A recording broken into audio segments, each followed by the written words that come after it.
Gregory Thornhill was 36 years old and made $51,000 a year as a community college English professor when his wife Isabella stood up during her parents' 40th anniversary dinner at Bella Sera Ristorante, a restaurant where appetizers started at $38 and main courses climbed past $75, and announced to the entire table that she was embarrassed to be married to a man who couldn't even afford to take her to a decent restaurant. What happened 47 minutes later, when Gregory's phone buzzed with a bank alert, would change everything Isabella thought she knew about money, success, and the man she'd been mocking for the past 3 years.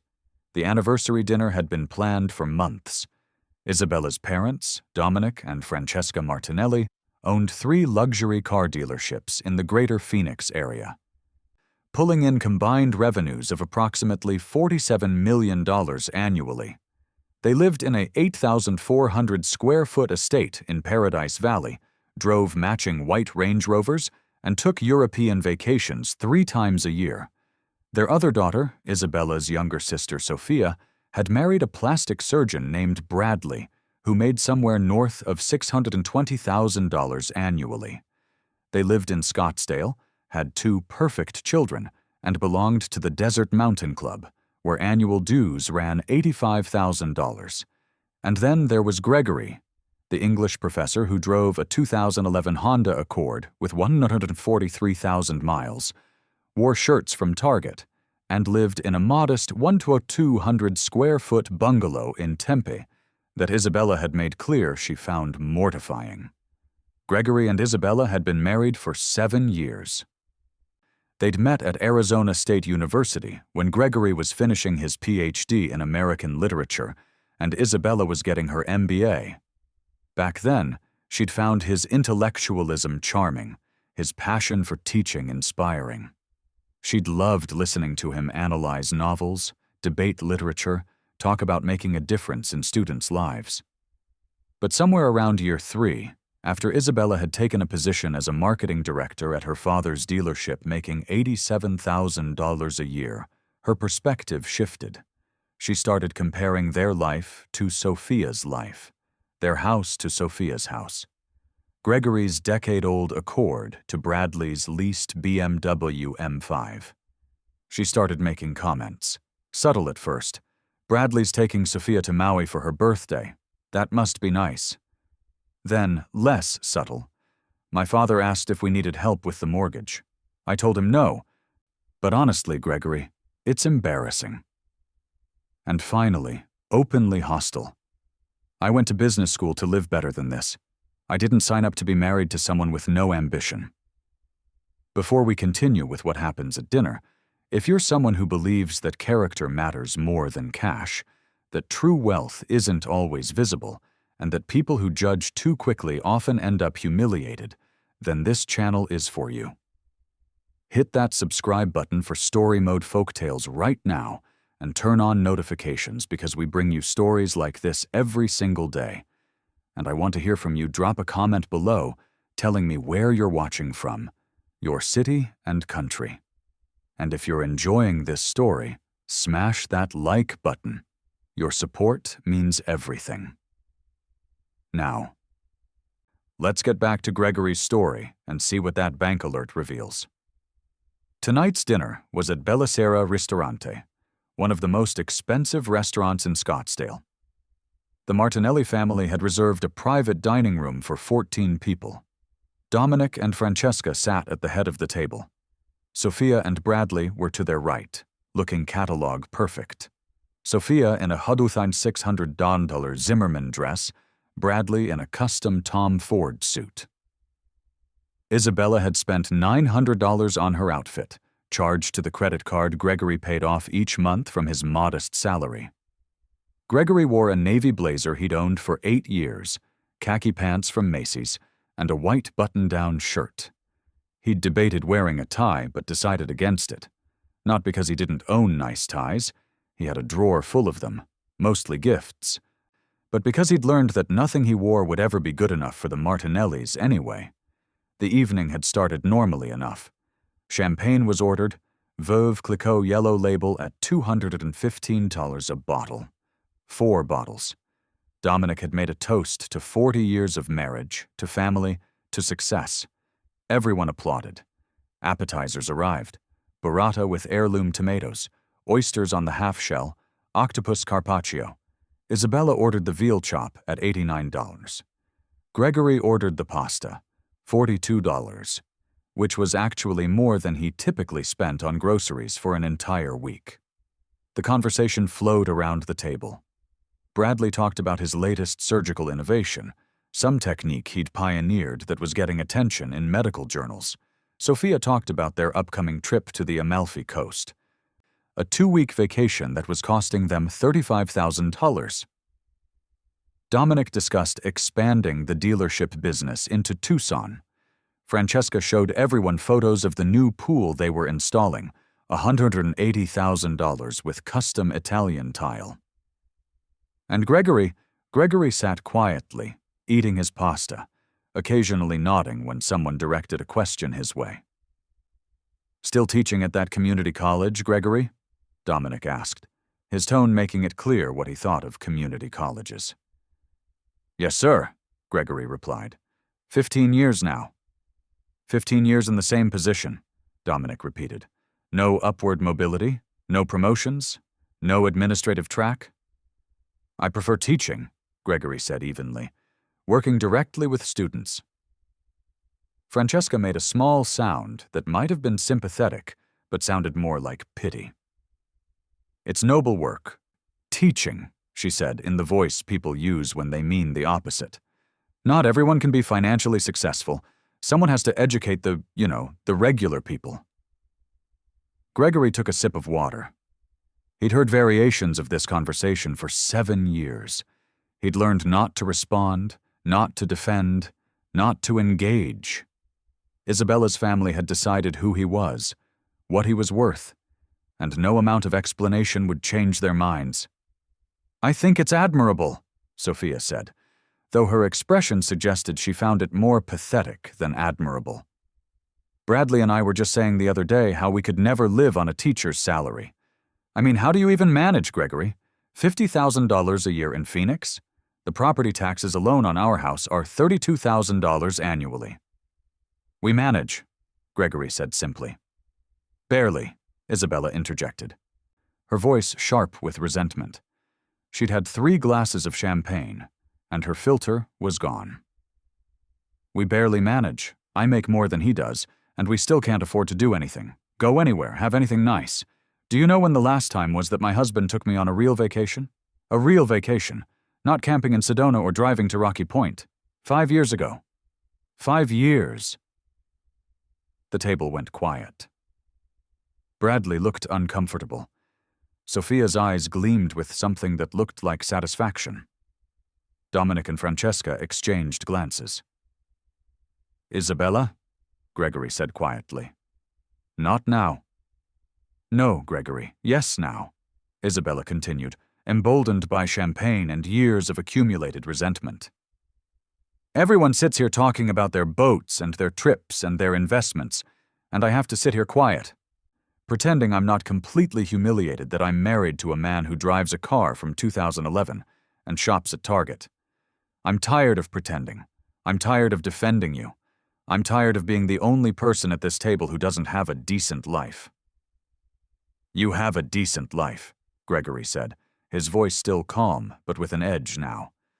"We have a home, health, security." "Security?" Isabella laughed bitterly. "We live paycheck to paycheck, Gregory. That's not security. That's poverty with a mortgage."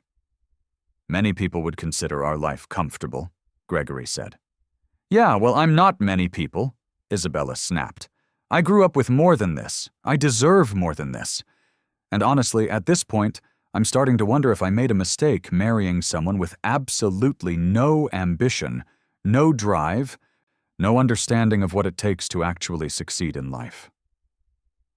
The silence around the table was absolute now. Even the server who'd been approaching with the wine bottle turned around and walked away.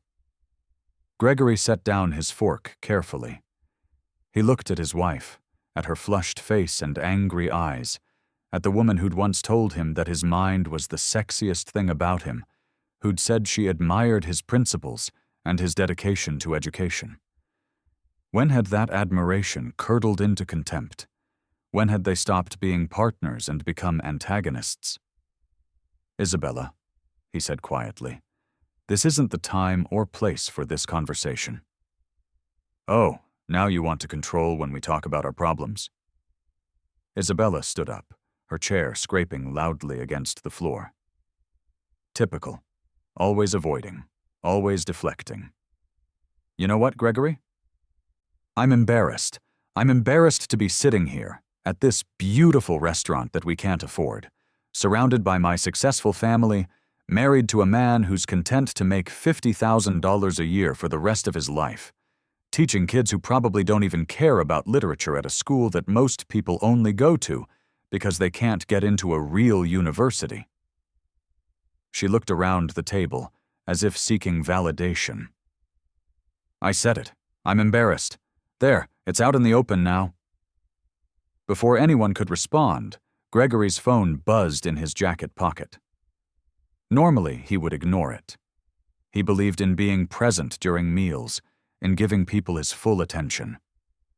But tonight, with his wife standing over him broadcasting her contempt to her entire family, he felt something shift inside him. Some decision clicked into place. He pulled out his phone.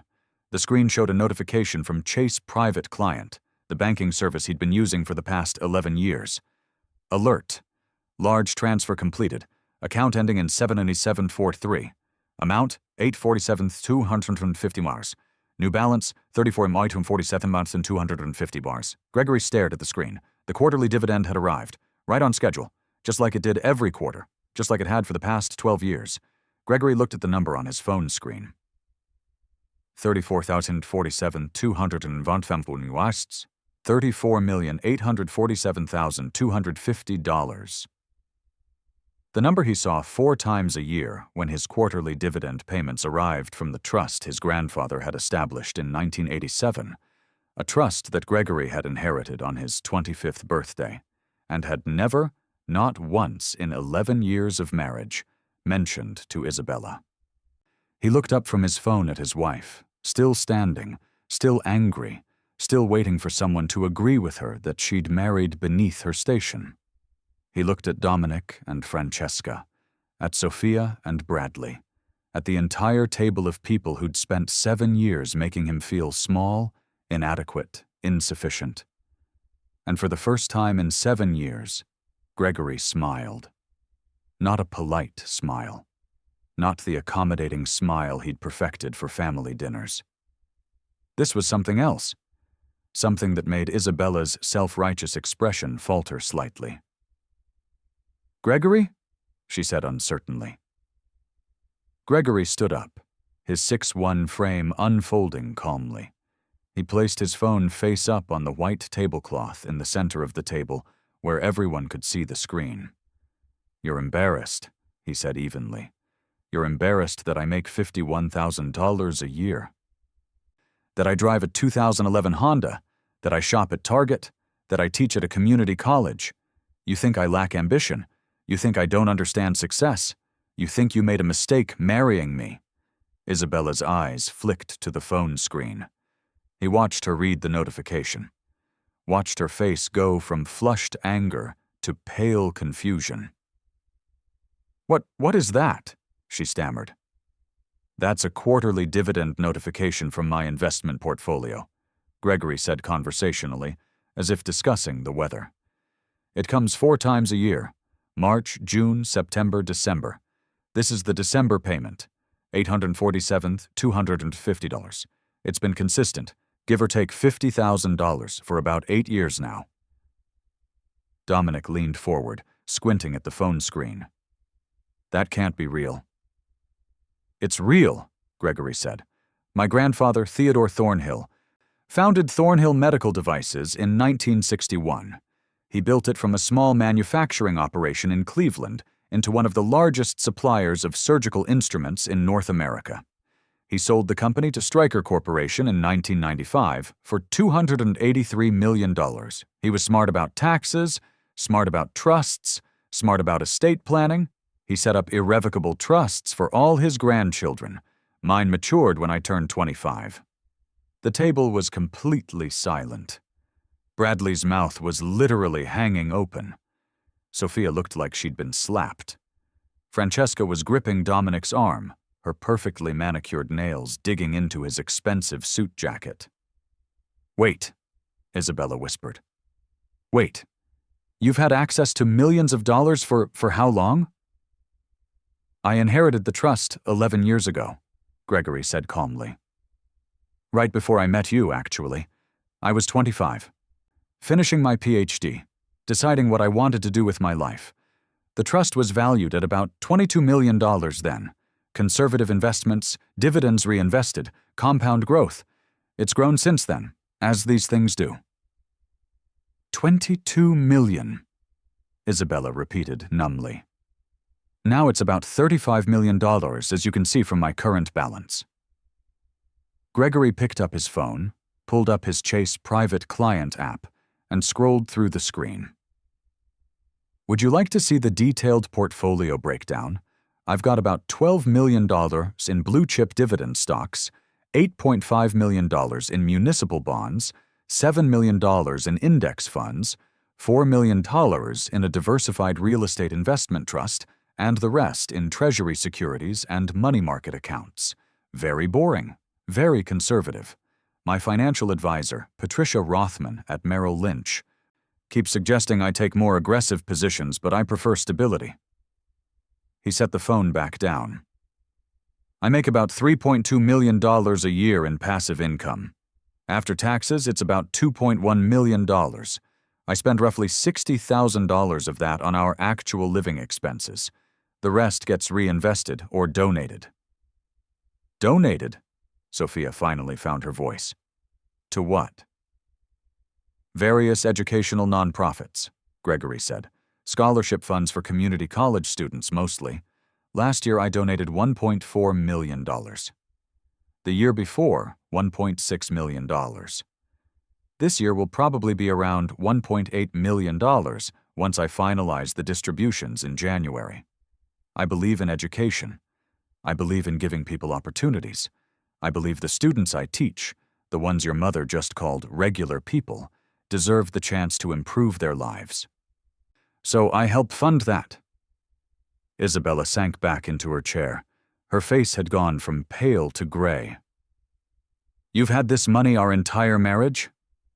"Yes," Gregory said simply. "Why didn't you tell me?"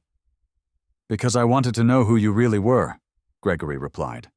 "I wanted to know if you'd love me for me, not for what I had. I wanted a partner, not a dependent. I wanted someone who'd build a life with me, not someone who'd spend my money." He paused, his expression hardening slightly. "And based on tonight's performance, it's pretty clear I made the right decision keeping this private, isn't it?" But we could have had everything," Isabella said, her voice breaking. "We could have lived in Scottsdale, driven nice cars, taken those trips." "Why would you make me live like we're poor when you're sitting on millions?"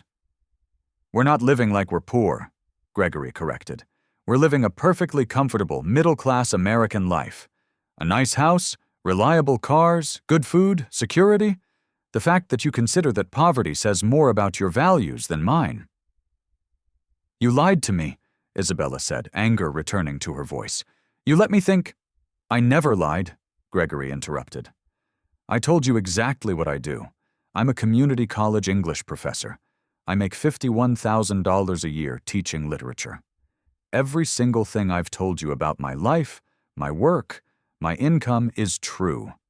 The fact that I have family money I don't spend isn't a lie. It's just information you never needed. If you're still watching this and realizing that Gregory's patience and strategy is about to pay off in the most satisfying way, make sure you've hit that subscribe button for Story Mode Folktales. We drop stories like this every single day, and you don't want to miss what happens next.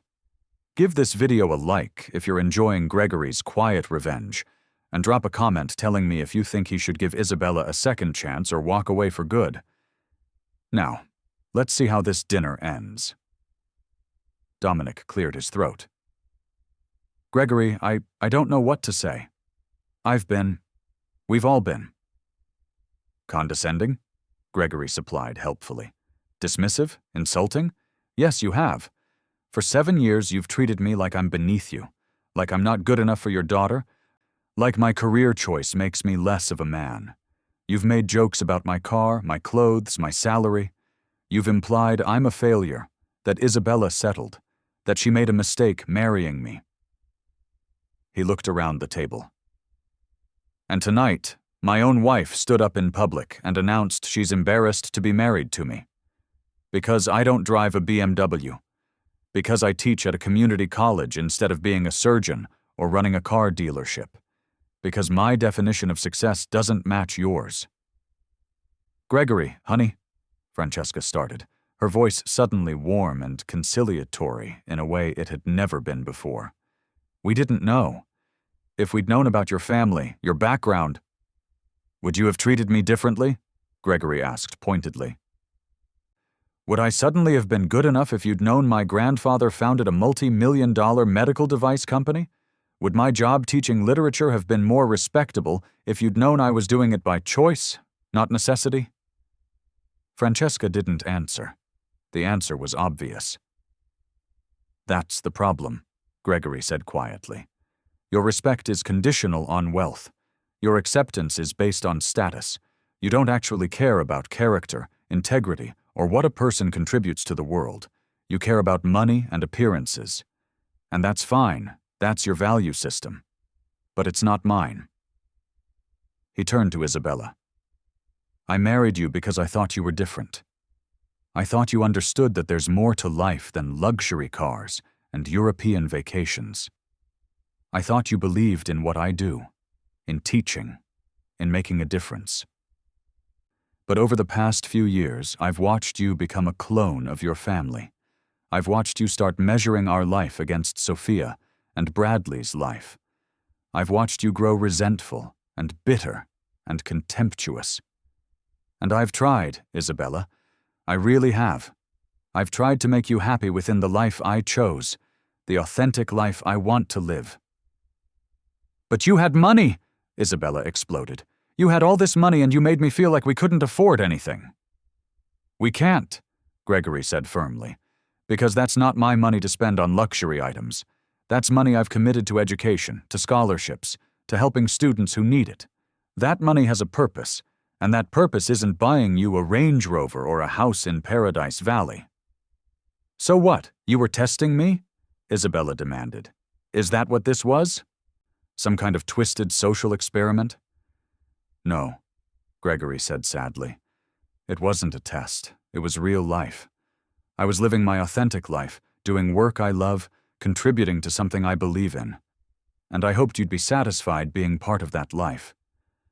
I hoped you'd find fulfillment in our partnership, in building something meaningful together. But clearly, that's not enough for you. Clearly, you need material things to be happy. And that's okay, Isabella. That's your choice. But I can't be part of that. He pulled out his wallet and placed 6 $100 bills on the table. That should cover our portion of tonight's dinner, he said. I'm leaving now. Isabella will talk tomorrow about what happens next. But I think we both know this marriage is over. Not because I hid my financial situation from you, but because you just made it crystal clear that you value money over integrity, status over substance, and appearances over authenticity. Gregory walked out of Bella Sera Ristorante into the crisp December evening, got into his 2011 Honda Accord, and drove home to the modest bungalow in Tempe. He felt lighter than he had in years. Not happy exactly. There was grief in ending a 7-year marriage, but lighter. Free. Like some weight he'd been carrying had finally been lifted. His phone started buzzing before he even got out of the parking lot. Isabella. He ignored it. Then Francesca? Ignored. Dominic? Ignored. Bradley, of all people, definitely ignored. He drove home through the quiet Phoenix streets, thinking about the past 7 years, about the slow erosion of what he'd thought was a solid partnership. When had it started? Maybe it had always been there, lurking beneath the surface. Maybe Isabella had always valued money more than she'd let on.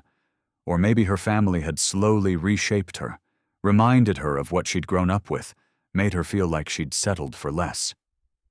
Gregory got home, changed into jeans and a comfortable sweater, and poured himself a glass of the $12 Cabernet he kept for special occasions. He sat in his small backyard, listening to the neighborhood sounds, feeling the cool air on his face. His phone buzzed again. This time it was a text from Isabella. "We need to talk. Please. I'm sorry. I'm so sorry. Please come back." Gregory typed out a response. "We'll talk tomorrow. I need space tonight." Within 5 minutes, she texted again. "I was wrong. I was so wrong. Please, Gregory. Don't throw away our marriage over one mistake." He almost laughed at that. One mistake, as if tonight was an isolated incident, not the culmination of 3 years of increasing resentment and criticism. He didn't respond. The next morning, Gregory woke up early, made coffee, and drove to his office at Desert Valley Community College. He had 3 classes to teach, 72 students to educate, young people who were working full-time jobs while trying to get their degrees, who were supporting families while pursuing education, who were fighting for better lives despite financial constraints. These students were the reason he taught. These students were why he'd taken every single dollar of his inheritance that he didn't need for basic living expenses and poured it into scholarships, programs, resources. In 11 years, Gregory had personally funded full-ride scholarships for 247 community college students. He donated to literacy programs, writing centers, tutoring services. He'd helped build the new library on campus, contributed to the technology center, funded a program that provided free textbooks to students who couldn't afford them. His name wasn't on any buildings. He didn't want recognition. He wanted impact. After his afternoon class, Gregory found Isabella waiting outside his office. She looked terrible. Her eyes were red and swollen, her face puffy from crying. She was wearing jeans and a sweater, no makeup. He couldn't remember the last time he'd seen her like this, stripped of the polished exterior she worked so hard to maintain. "Can we talk?" she asked quietly. "Please?" Gregory unlocked his office and gestured for her to enter. It was a small space, maybe 100 square feet, with built-in bookshelves crammed with literature, a battered desk he'd bought used, and 2 mismatched chairs. Isabella sat in the chair across from his desk, the one his students used during office hours. "I'm sorry," she started, her voice breaking immediately. "I'm so sorry, Gregory. Last night I was horrible. The things I said, the way I embarrassed you in front of my family, it was unforgivable." "Yes," Gregory agreed. "It was." "But you have to understand," Isabella continued desperately. "I didn't know. I didn't know about the money, about your grandfather, about any of it. If I'd known—" "That's the point, Isabella," Gregory interrupted gently. "If you'd known, you would have treated me differently. But nothing about me would have actually changed. I'd still be the same person, doing the same work, living the same life. The only difference would be your perception of me. And that's the problem." Isabella wiped her eyes.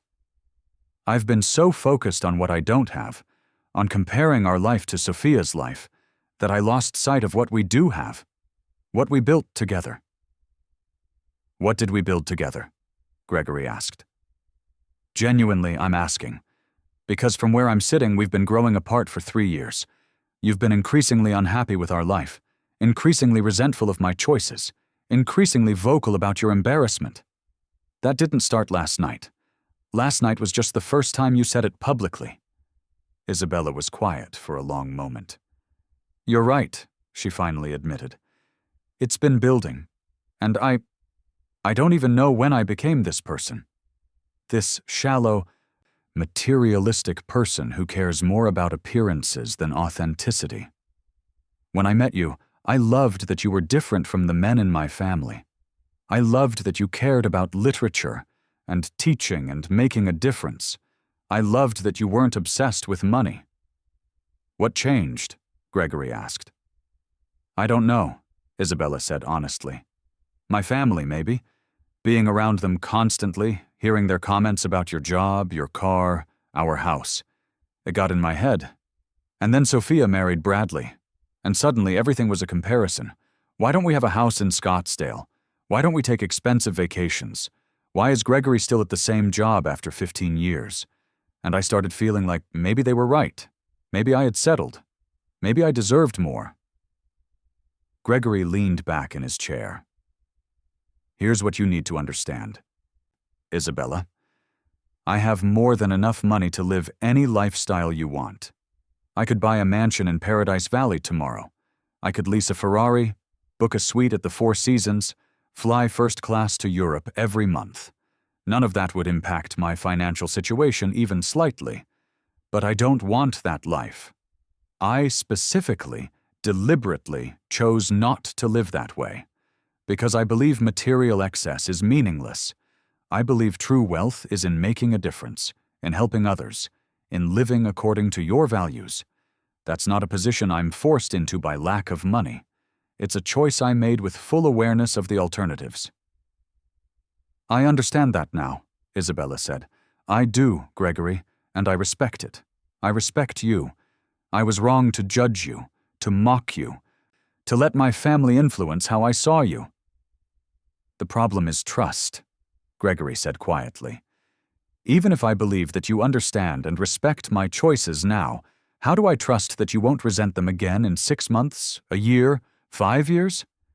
How do I trust that the next time Sophia books a trip to Santorini, or your mother makes a comment about our house, you won't start measuring our life against theirs again?" Isabella didn't have an answer for that.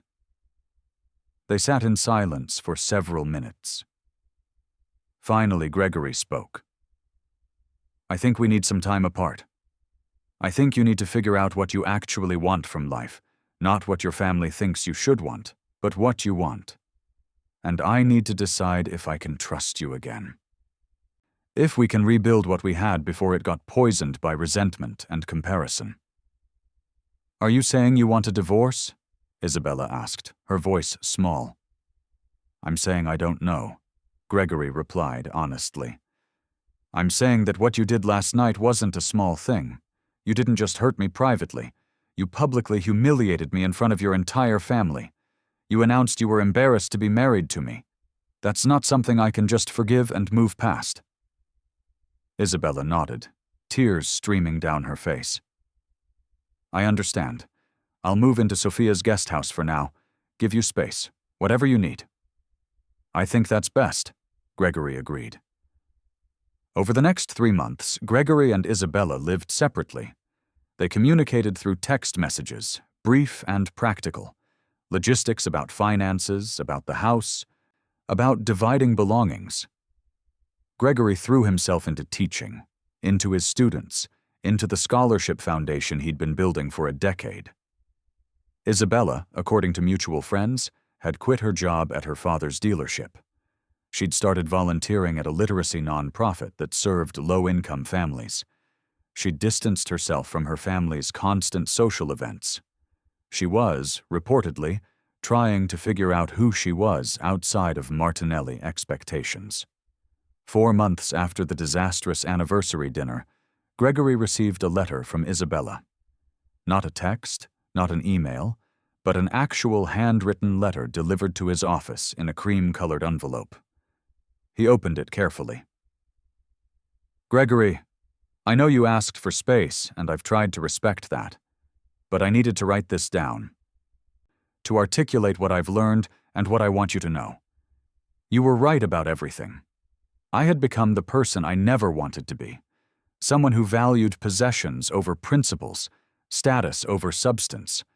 My family's influence, the constant comparisons to Sophia's life, it warped my perspective until I couldn't see what actually mattered. But here's what I've realized. You weren't keeping your inheritance from me as some kind of test. You were living authentically. You were using your resources in alignment with your values. You were making a difference every single day while I was obsessed with appearances.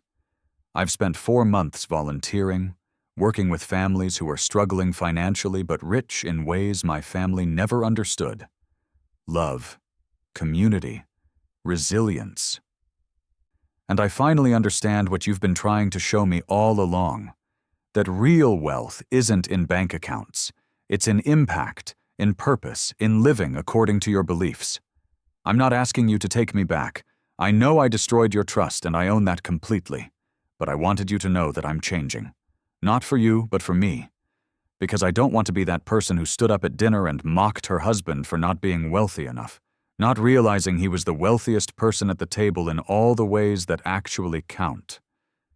Whatever happens between us, thank you for showing me a better way to live. With love and regret, Isabella. Gregory read the letter 3 times. Then he picked up his phone and called her. "Hello?" Isabella answered, her voice tentative. "I got your letter," Gregory said. "Can we meet? Maybe for coffee?" "Yes," Isabella said immediately. "Yes, of course. When?" "Tomorrow morning? That cafe near campus you used to like?" "I'll be there," Isabella promised. They met the next morning at Copper Star Coffee, a small independent cafe where Gregory bought his coffee every morning for $3.50 instead of going to the Starbucks 2 blocks away, where the same drink cost $6.25. Isabella arrived first, already seated at a corner table with 2 regular coffees. Gregory sat down across from her. They looked at each other for a long moment. "I read your letter," Gregory said finally, "and I believe you mean what you wrote. I believe you're trying to change. But Isabella, I need to know this is permanent. I need to know that if we try again, you're not going to revert back to resenting our lifestyle the first time your family makes a comment or Sophia posts vacation photos on Instagram. Before we find out if Gregory and Isabella can rebuild their marriage, I want to ask you something. Do you think some relationships can come back from this kind of betrayal? Do you think Isabella deserves a second chance? Hit that subscribe button for Story Mode Folktales if you want to see more stories about second chances, redemption, and people learning hard lessons. And drop a comment telling me what you think Gregory should do. Now, let's wrap up this story. "I can't promise I'll be perfect," Isabella said honestly. "I can't promise I'll never make a mistake or have a moment of weakness, but I can promise that I see things differently now. I've severed financial ties with my father's dealership. I'm working at the literacy nonprofit full-time making $38,000 a year. I'm living in a small apartment in Tempe, driving my old car, shopping at Target. And Gregory, I'm happier than I've been in years. Not because I'm punishing myself, but because I'm finally living authentically, like you've been doing all along." Gregory studied her face. She looked different. Not just the lack of expensive clothes and professional makeup. There was something else, a kind of peace in her expression that hadn't been there before. "I need more time," Gregory said finally. "I need to see that this change is real, that it lasts beyond the crisis of our separation. But I'm willing to try. Slowly. We can date again, essentially. Start over. See if we can rebuild trust." Isabella's eyes filled with tears. "Thank you. That's more than I deserve." They did start over. Slowly. Coffee once a week, then dinner once a week, then occasional walks around the neighborhood. They talked about everything they'd avoided talking about for years. Isabella's complicated relationship with her family. Gregory's choice to keep his inheritance private. The different ways they'd each defined success and happiness. 6 months after their separation, Isabella filed paperwork to change her name back to Thornhill. Not because Gregory asked her to, but because she wanted to. "I want to be part of your legacy," she explained. "The real legacy, not the money but the values, the impact, 8 months after the separation, Gregory invited Isabella to move back into the bungalow, not as his wife resuming their old life, but as partners rebuilding something new. A year after the disastrous anniversary dinner, Gregory and Isabella stood together at the Desert Valley Community College annual scholarship ceremony. They were presenting the Thornhill Family Scholarships to 31 students, full rides including tuition, books, and living expenses. Isabella had helped select the recipients, had interviewed students, had contributed her own savings to the fund. As they watched the students accept their awards, many of them crying with relief and gratitude, Isabella leaned close to Gregory and whispered, "This is wealth. This is success. I finally understand." Gregory squeezed her hand. "I know you do." 2 years after the separation, Gregory and Isabella renewed their vows. Not in some expensive venue like Bella Sera Ristorante, but in their backyard in Tempe, with 40 people in attendance.